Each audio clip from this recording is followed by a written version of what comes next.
ప్రజల్లారా, ఇతనే మన పెహల్వాన్, ఎంతో బలవంతుడు. ఇతనితో పోటీ పడబోతున్నది వీరుడు భోలా. అందరూ అతన్ని ప్రేమగా బిండి అని పిలుస్తారు.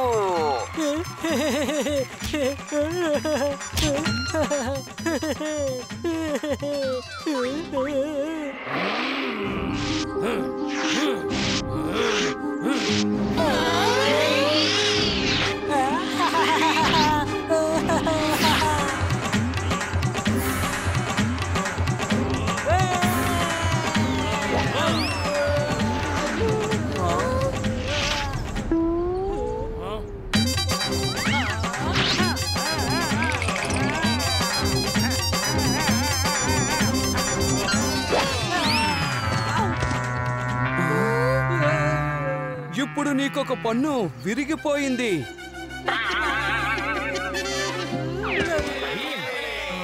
నిన్ను మహారాజు గారు వెంటనే అంతఃపురానికి తీసుకురమ్మని చెప్పారు. మహారాజు గారే పిలిచారా? అయితే అదేదో ముఖ్యమైన పని అయి ఉంటుంది. సరే, నేను వస్తాను. భీమ్, కొద్ది రోజుల క్రితం నుంచి అడవి మార్గంలో ప్రయాణిస్తున్న వ్యాపారస్తుల వస్తువులన్నీ ఎవరో రహస్యంగా దొంగిలించుకుపోతున్నారు. ఇంతవరకు ఆ దొంగలు ఎవరనేది ఎవరికీ తెలియదు. ఆ దొంగలు అదృశ్యంగా సంచరిస్తున్నారు. అదృశ్యంగా సంచరిస్తున్నారా? భీమ్, భీమ్, నా గోధుమ మూటల్ని ఎలాగైనా నాకు తిరిగి వచ్చేలా చెయ్యి, లేదంటే నేను ఈ నష్టాన్ని భరించలేను. మీరేం దిగులు పడకండి, దీనికి నా దగ్గర ఒక మార్గం ఉంది. ఆ మార్గం ఏమిటి భీమ్? మహారాజా, మేమందరం అతనితో వెళ్తాం. అప్పుడు ఆ దొంగలు దోపిడీ కోసం వస్తారు కదా, మేమందరం కలిసి వాళ్ళని బంధించేస్తాం. ఇది చాలా అద్భుతమైన ఆలోచన. ఆ దొంగలందరూ మా నుంచి ఎలా తప్పించుకుంటారో నేను కూడా చూస్తాను.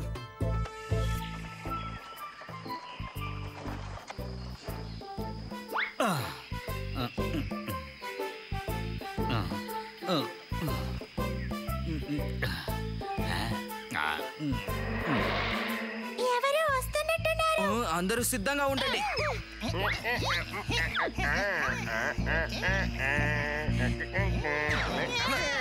ఇరుక్కున్నారు. ఇదిగో చూసారా, వీళ్ళే ఆ అదృశ్య నేరస్తులు. భీమ్, ఇంకెక్కడ చాలా మంది ఉన్నట్టున్నారు.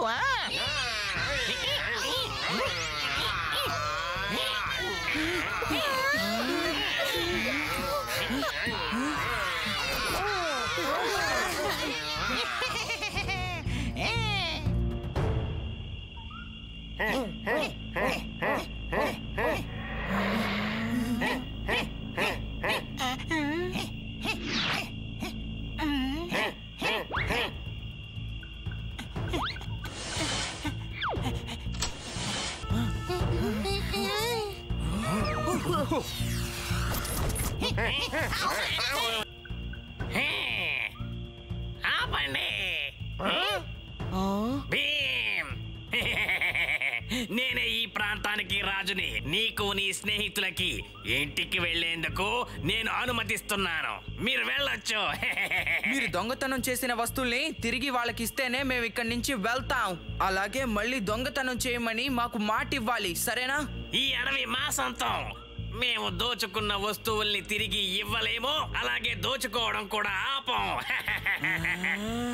ఈ అడవి మీకు మాత్రం సొంతం కాదు, ఇది అందరిది. ఒక పడవల పోటీ జరగబోతోంది. ఒక పడవలో నా సైనికులు 200 మంది ఉంటారు. అలాగే ఇంకో పడవలో మీరందరూ ఉంటారు. అది సంఖ్యలతో ఉంటారు. ఆ పోటీలో ఎవరైతే గెలుస్తారో ఈ అడవి వాళ్ళకే సొంతం. మేము ఒప్పుకుంటున్నాం. ఇంకోటాలీలే గెలుస్తారు.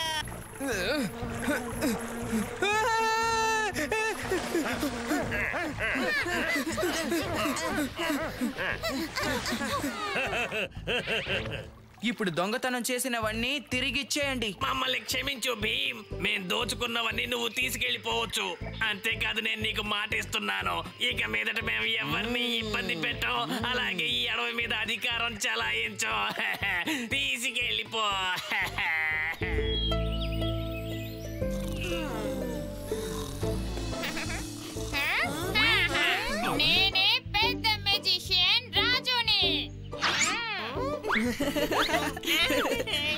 రాజునా మ్యాజికా గిలిగిలి వలవల గొలగొలు బయటికి రాజు.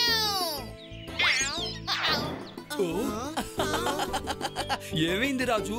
అందులోంచి ఏం రాలేదా?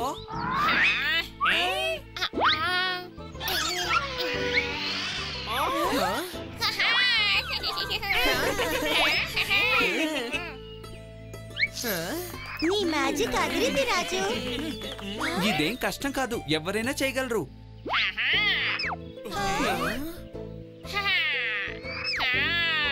గిలిగిలి గొలగొలు వలవల బయటికి రాజు. సరే, ఇప్పుడు ఆ టోపీ లోపల ఏముంది?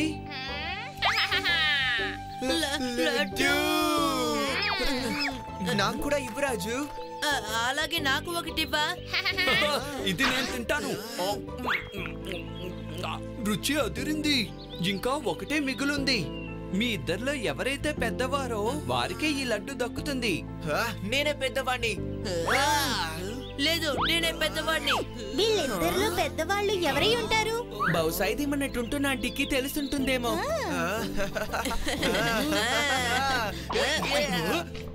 అవును, నాకు తెలుసు. డోలునే పెద్దవాడు. నీకంటే నేనే పెద్దవాణ్ణి, అర్థమైందా? ఇంకెప్పుడు ఈ విషయం మర్చిపోకు. ఇప్పుడు నేను రాజు దగ్గరికి వెళ్ళి ఆ లడ్డూలని తీసుకుంటాను. డోలు, మనం ఆ లడ్డూని భాగాలుగా చేసుకొని తినొచ్చుగా. మన ఇద్దరు అన్న తమ్ముళ్ళు. లేదు లేదు బోలు, ఆ లడ్డూలు నాకు మాత్రమే సొంతం. ఎందుకంటే నేనే నీకన్నా పెద్దవాణ్ణి.